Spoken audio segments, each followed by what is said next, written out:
So nurturing is almost that bridge between marketing and sales. It's okay to send relatively frequent emails because they can just tell you about new products all the time. So segmentation is a massive part of nurturing. Because there should only really be two ways of escaping from this nurture loop. To do it properly requires quite a lot of planning, and it also requires an awful lot of data hygiene.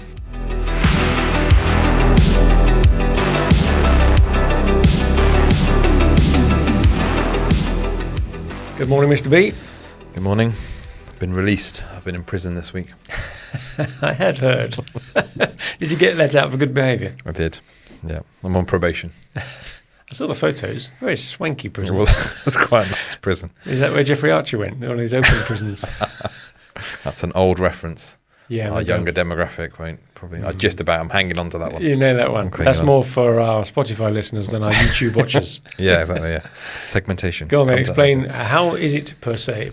Pray tell. So I've been to the Malmaison in Oxford, which is nice a converted Victorian prison. Very nice too. Very nice. For a I've not been in it, but I've seen photos of it because they talked about it a lot when Shrewsbury prison came up for sale. Yeah. And Malmaison considered it, but walked away, didn't they? Well, it looks like it's probably a costly renovation job. So I can't imagine knocking through 2-foot prison walls is a easy demolition task. Do you think, having done it once, they vowed never to do it again?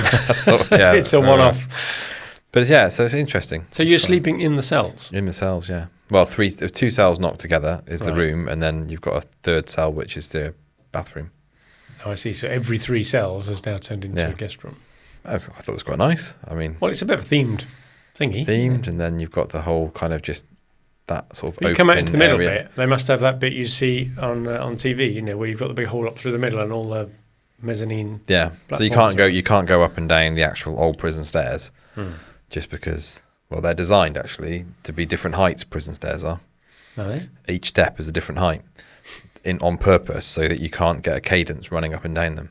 So if there's a riot or something happens. You've learned a lot about prisons this week. Well, I learned that before. I've done the Shrewsbury prison tour. So I see. That's what they taught you. So, but no, it was there for a strategy session with a client, and it was very good. So we should say we are not sponsored by Malmaison for this episode. No, but if they would like to. Maybe now we've just mentioned them several times, we should contact them. So. Good. But yeah. Okay, well, welcome back to the rather more liberal surroundings of our offices. Should we do a podcast? Let's do one. That's great.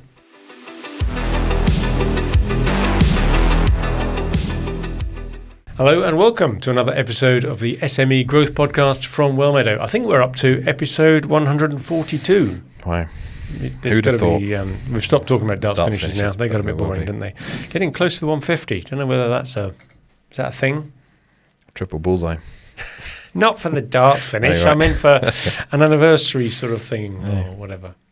Century and a half, yeah. Well, it's kind of a notable thing. We might just mention it on the day. I can't imagine you're going to bring in a cake for me or anything like that. So anyway, episode 142. Now, we're also in the middle of a series. So regular listeners will know that we're on a bit of a run here. We're talking about our 6-box model. The legendary 6-box model. The legendary 6-box model, which is getting a certain amount of attention, which is very good. And today we're talking about box 4, but we did one at the beginning to do an overview as well, didn't we? So if we look backing through the last few episodes, got to go back to 138, I think, for the overview. 139 was inbound, 140 was outbound, 141 was referrals or third party, and now we're on to 142, which is nurturing. I love a bit of nurture. I think we need to start out, like all good presentations, with a definition. So what is and isn't nurture in terms of our model? Right. What is nurture? Well, I suppose if I was to define nurturing, it would be the regular, and that could mean any kind of different cadence for different people. Yeah, periodic. But the periodic, regular interaction with a person in your CRM, someone that you're trying to nurture, with the purpose of providing them with something of value that keeps you front of mind. So it's not the same as the sequence of emails that go out after somebody's downloaded an ebook, for example. No, so I think we're what would you call that? Before. That's more, well, I suppose you'd maybe call that a drip campaign. There's a difference, I suppose. We're talking pre-roll. Get my pre-roll in again. about reactive versus proactive. So I think that would be a more that's reactive. So they've done something. They've done something, and it's almost like micro nurturing, isn't it? You're actually following up almost. Yeah. Whereas the more kind of proactive approach is to say, right, what kind of content would this particular person like, based on a variety of things that we can get into. Right. And so it's kind of aligned a little bit with content strategy as well, I would say, nurturing. Yeah, a lot, yeah. Okay, so that's what we mean when we say nurture. Our box 4, the nurture box. It's that proactive, keeping in touch with your audience, your contacts, on a regular, technically defined as just periodic.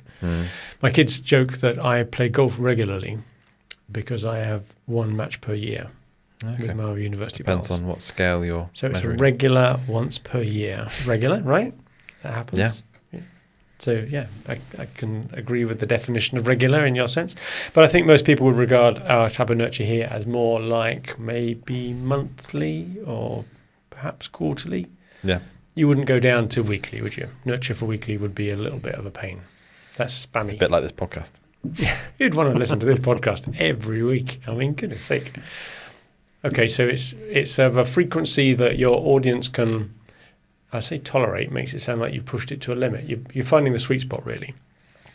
Yeah, I think we're all subjected to nurture, aren't we? I mean, even today I got a email from a clothing brand that I've never purchased from. I've maybe made one inquiry or signed up for the 10% discount or something that you get at the start. Yeah. But I probably did that 4 years ago. And I'm still emailing. Out of interest then, how often do you think they're emailing you? You possibly don't know if it's going into spam or something.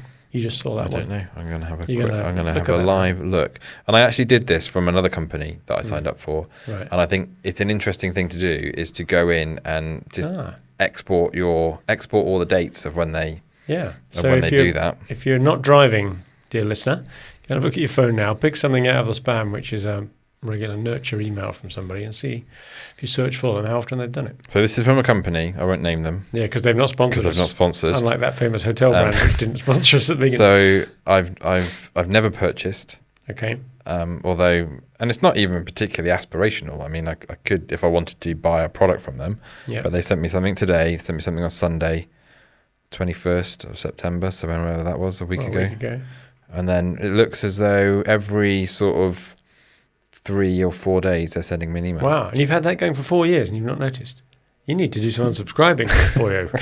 Well, it's because it's probably one of those that I'm like, maybe one day, Right. Well, that's perfect then. We had a company we talked to once that did driving lessons for young drivers. Not 17, under 17s. Yeah. You can do it at 17, right? That's legal. So they're doing driving lessons and getting ready for passing for 16-year-olds. And they had that philosophy. They had quite a large email list full of grandparents, I think, and maybe some parents. And they're saying it's okay if we end up emailing them every few months for 10 years because they're just waiting for a grandchild to reach 16. Yeah.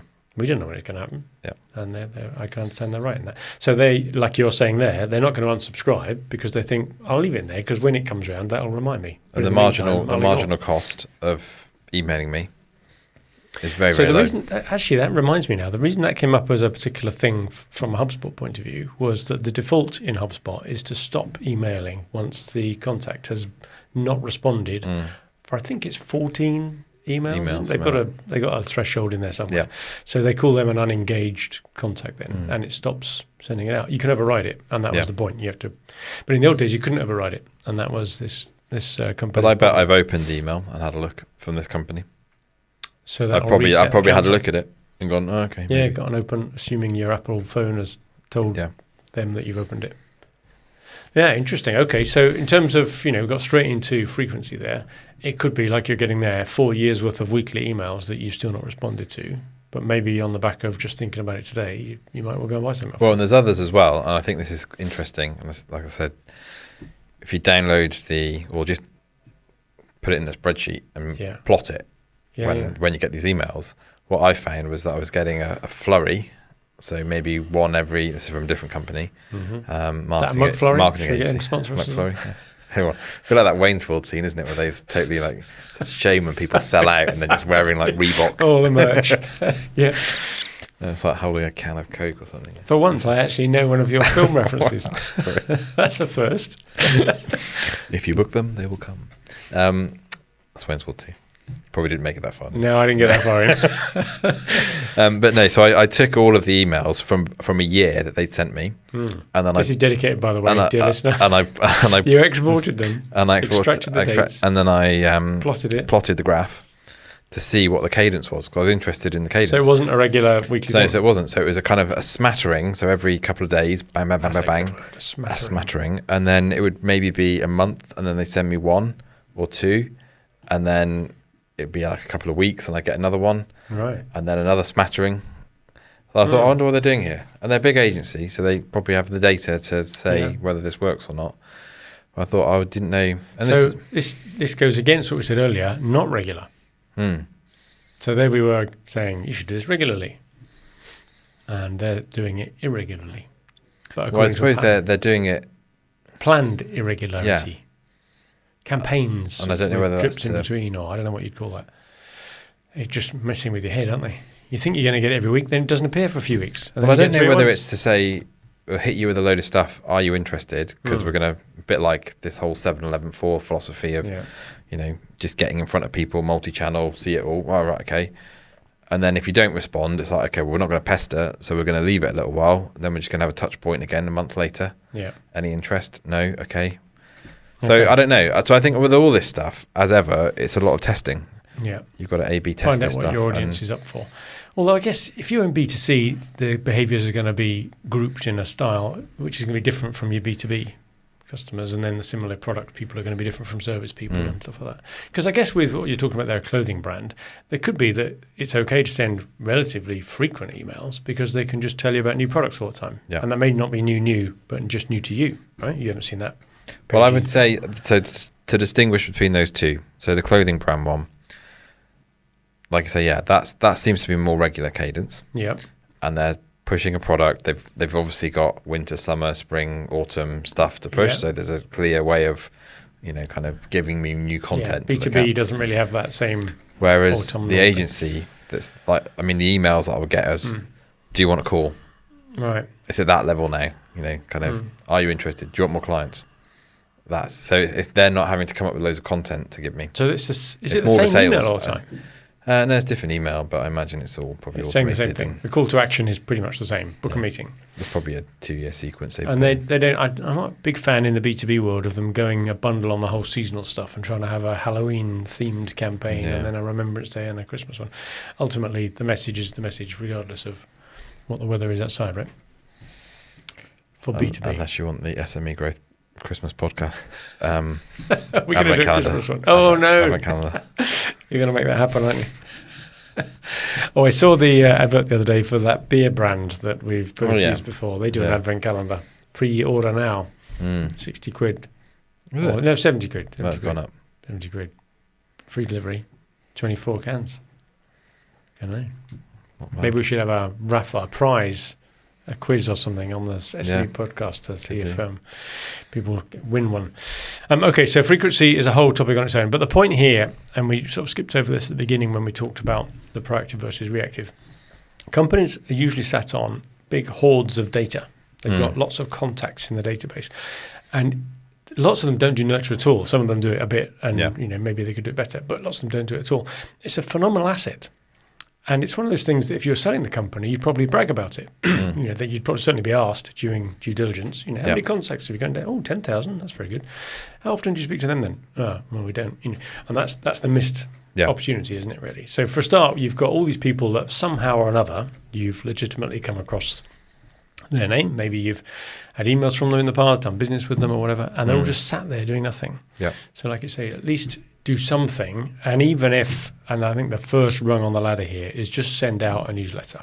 Now we sometimes decry the newsletters because we see a lot of, subpar ones perhaps, you could always do better, can't you, and all that. But if it's not very exciting and it's every month and you just think, I'm going to get my employment law update from local solicitors again or whatever, then maybe that's not going to have the right effect. You're not going to be encouraged to open it up and have a look at it all.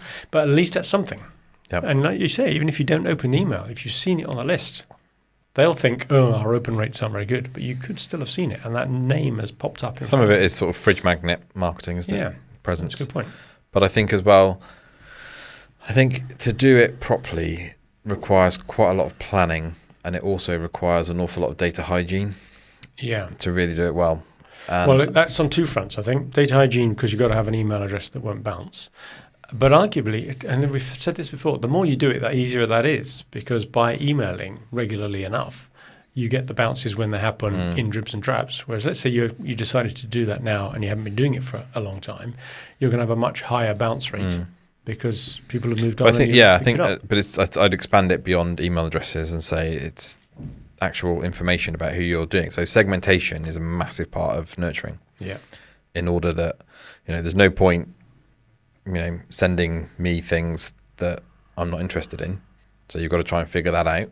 And some of that is just by, what have they clicked on a website? How do you segment that? What are they, other things you can glean? And that's multidimensional. You just talked about two there, in terms of have they clicked on a website? So where have they shown what interests they are? Yeah. Where are they in the journey? But also you've got a view of where are they in terms of a lead for you? Are they still early stage? We've just found out about them, don't know much at all. Have marketing people qualified them, but we still don't know if they're the right person in the right company, or if salespeople qualified them. Yep. Have they had a deal with us in the past? Are they opportunity, and maybe we didn't win it, but we've probably got closer to those people than anybody before. We've probably had several meetings with them. They've explained the pain points of their business and all that stuff. In fact, I had one yesterday where somebody, you pointed out for me, someone had been back on our website again. Last spoke to them in May 2024, 18 months ago. Yeah. And I had my meeting notes from back then I spoke to this person. So I just did a follow-up. Oh, hello. Saw you went on the website again. Yeah. Just when you said 18 months ago that you were looking to recruit a chief operating officer and your FD was quite new and still getting used to it. Yeah, how's that going? And you said you were going to double the business in 3 years. Are you nearly there? A bit scary maybe if I've got those notes and they get fed back again. But that was a very tailored outreach. Yeah. And that was probably more about the referral thing that we talked about last week. But the nurture has to be not just, I said just now, if you just did one thing, just send out something, right? That's the first base. But like you say, I think the real advice is to tailor it and that segmentation. Where are they on their journey with you, and what type of role have they got? Yeah. And you do that, don't you, in our regular. Yeah. So, and it's something that, like all business, I would say we're not dissimilar, plumber's tap type of thing. It's well, it's hard. It's hard. It is hard, and it takes a lot of planning, and it takes a lot of discipline in your CRM to keep on top of everything, and you are playing a long game with it as well. So it's another one of these things where it just takes a little bit longer to see the fruit on it. Yeah, exactly. But so one of the things that we do, we segment. One of the ways we segment is by a persona. So we have different personas, whether they're C-suite or marketing or sales focused, for example, and so based upon that, in the emails that we send out, we use smart content in HubSpot to say, right, if you are this persona, then you're going to get shown this content. And if you're going to get, different persona, you get shown different content. And it's just a way of, I suppose, making your emails more, you haven't got to create lots of different bits of content for, you don't have to have 3 or 4 different emails. Well, your example of which podcast to send people links to, that's fairly easy to do that, isn't it? We've got the content out there. It's just not everything we do is relevant for everybody we speak to. So you can effectively have one email, and then based on, say, that particular way of segmenting by persona, you might also have life cycle stage. So like say, are they MQL, SQL, X customer, X opportunity? Yeah. You could be combining all of those things to actually get quite personalized content. Yeah. And again, you're sort of guessing as to what someone's going to be interested in because you don't actually know. But it's better than sending out a blanket sort of, just this is what we're up to type of thing. Actually, but we said that's better than nothing. It's better than nothing, I think I don't know what the order of magnitude step up is, but if people are used to just getting something that comes out standard, and they can tell that half of it doesn't relate to them, you're going to do an awful lot better if you send something out that when they read it, they think, oh, this is right up my alley. This is the area I am interested in, and it suits me for my seniority, my role, my company. So I think it's the nurturing journey internally, as it were, would be something is better than nothing. 9 times out of 10, caveat that. So, Then look at, what kind of basic segmentation can you do based on just what you know about people? Well, the first part of that is the personalisation of wherever that email is. So it's the same email going out, but there's chunks of it that vary using the tokens you can do in. If using HubSpot. Well, there's two things you do actually, aren't there? That you can do personalisation where a whole paragraph is constructed within the CRM and that changes, so they get that bit. Or there's blocks within the email, the way it's designed, which either appear and disappear depending on which list they're in, which category they are. There's that, and then I think there's obviously thinking about the cadence. There's thinking about the whole, the more you're learning. So if different people are interacting in different ways with your business, then you might segment them that way. Yeah. So it's a whole. It's very much. I think you've almost got to sit down with a sheet of paper, think about your business, think about your customers, think about what they actually want. Yeah. And design it. I would say design it outside of a CRM, and then say, okay, well, iterate on that. And what do you think about using AI to help you come up with this stuff? A lot of people will be thinking, oh, it's easy, I'll just get AI to write the emails or whatever. Has it got a place? Yeah, potentially, but it's... Maybe use it to come up with the ideas and then write it yourself. Yeah, I think possibly, though, because I think AI's probably got more of a place when you're talking about outbound and you're trying to do research on companies.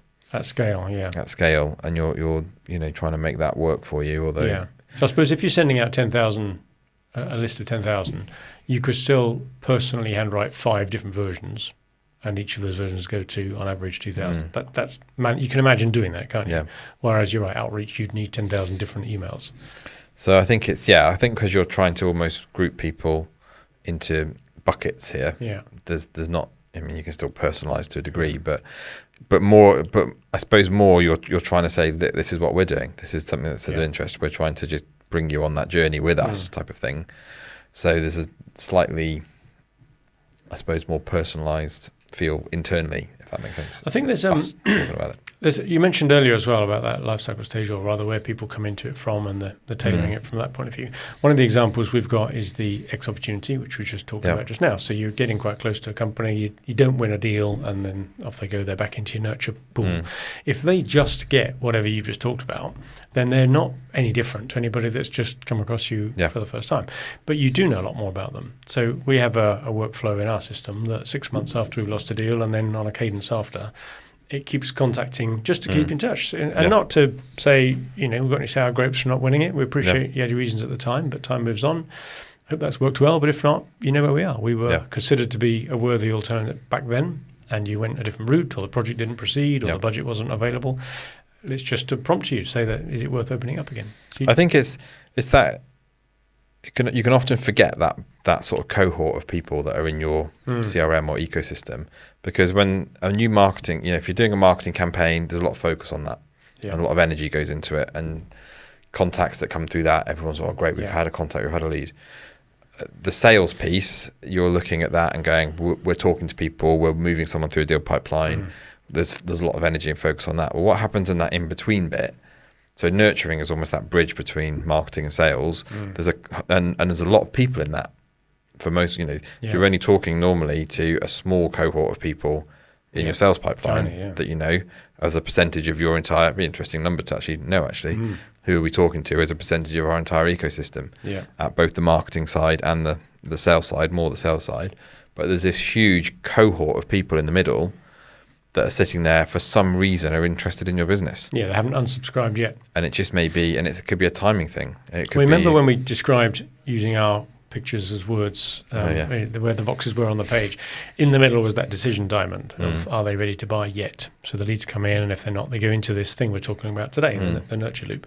But the idea is it's a loop, right? You go round and round getting nurtured constantly being asked the question, are you ready to buy yet? Because there should only really be 2 ways of escaping from this nurture loop. Either you unsubscribe from the emails, or you become an opportunity, because now the timing is right to at least have a discussion. So it'd be interesting from an ROI point of view, like you say, how much effort do you have to put in to keep this flywheel spinning with all of these people being nurtured on a loopy basis, on their regular cadence, and then at what percentage actually turn into being opportunities at any point? So if you've got 10,000 people you're talking to regularly, if absolutely none of them over a period of 2 or 3 years ever comes back and says, do you know what, thanks for those emails, I was thinking of you the other day, can we ever talk about a project?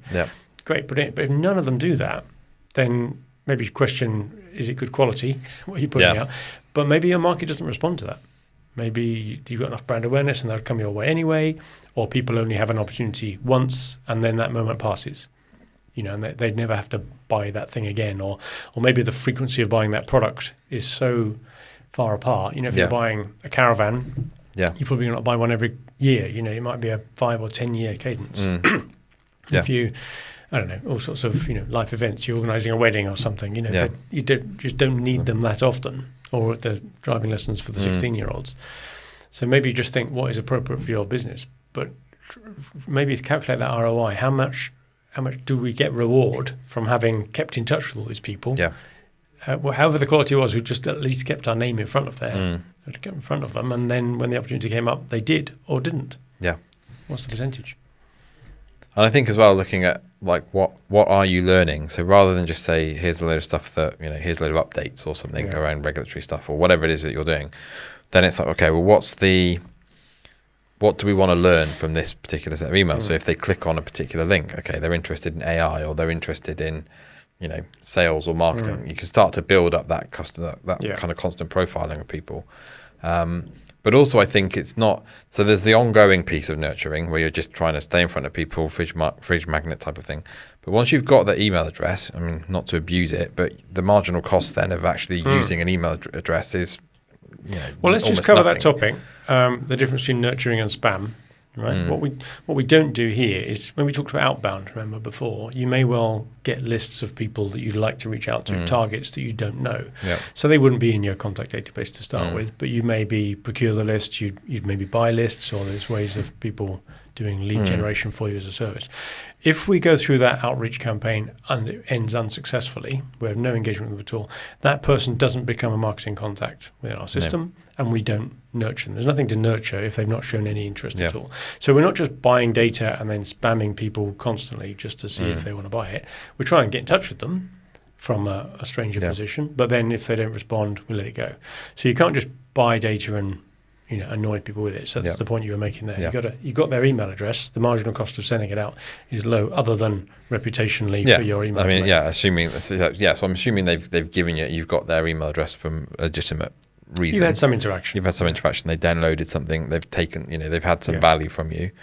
But I think then they would have given consent if they did that anyway, because they have to tick the box to download the thing. So you've got that. So it's not just the kind of ongoing, regular cadence fridge magnet style type of nurturing, but you could look at things like, right, every quarter we're going to do a campaign that kind of washes up and says, right, there's an offer here, or there's a form of nurturing in that as well. It's a bit more proactive in terms of sales focus rather than we're here, brand awareness type of piece.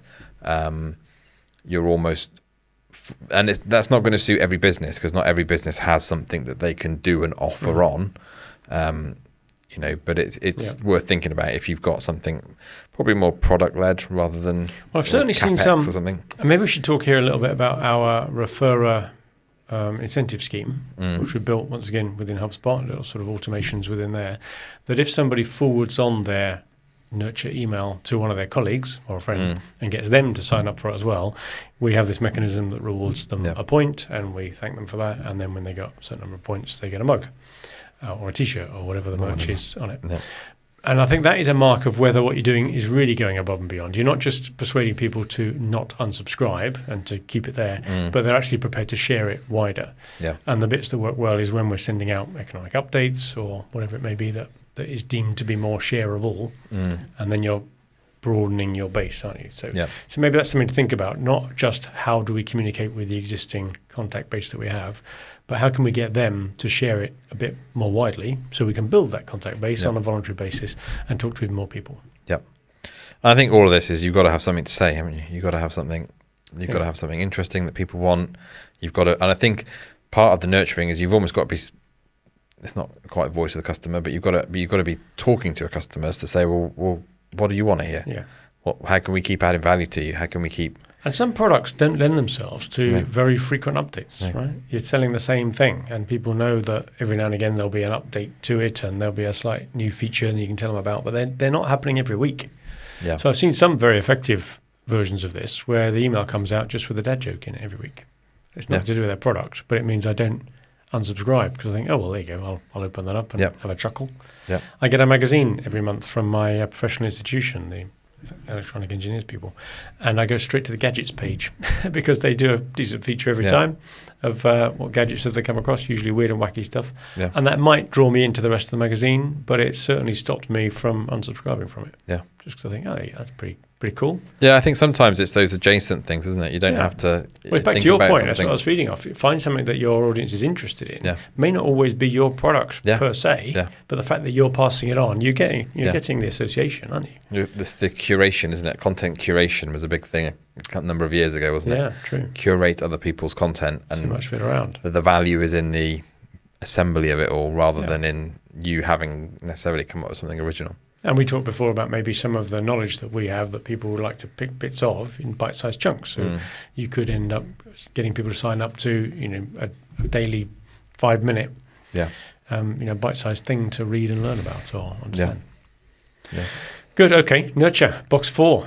Box 4. That was box 4, nurturing. So just 2 to go. The next couple of weeks we'll cover the very big subject of pipeline management. That's what people think of as CRM, isn't it? There's a whole load in there.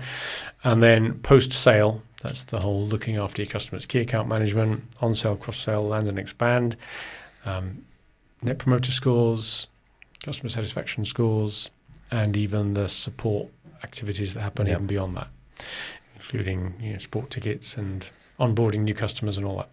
So that's all to come. As people will know if they remember back to the overview episode. They're probably going to print it out. They probably have. We could do it on a T-shirt. Good poster. The 6-box model on a T-shirt. You could wear it with pride to the pub. Okay, thanks a lot again for listening to another episode of the SME Growth Podcast. That was episode 142, where we talked about the 4th of the 6-boxes in the 6-box model. Hopefully this is touching a few areas of interest for a few of you, especially if you're in a growth mindset in your business. So please pass it on to others in your team that might be interested. And in the meantime, good luck with your business.